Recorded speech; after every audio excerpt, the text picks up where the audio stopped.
11 to 19चा square काढण्याचा new formula. पहिले 11 घेतला आपण तर 11 त्याचा युनिट प्लेसला म्हणजे 1 याचा एक 1 टाईम मल्टिप्लाय घ्यायचा म्हणजे 1 ते जशाला तसाच ठेवून द्यायचा.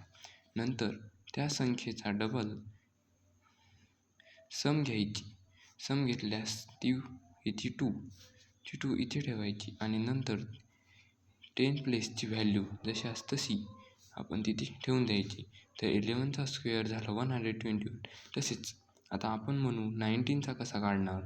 तर त्याच्यात पहिले आपण 9चा मल्टिप्लाय युनिट प्लेसचा म्हणजे 9 9चा 81.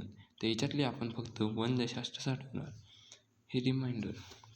नंतर आपण सांगितलेल्या स्टेपप्रमाणे याची ॲडिशन 9 आणि 9 म्हणजेच 18 आणि 18 प्लस 1 8 म्हणजे 8 आणि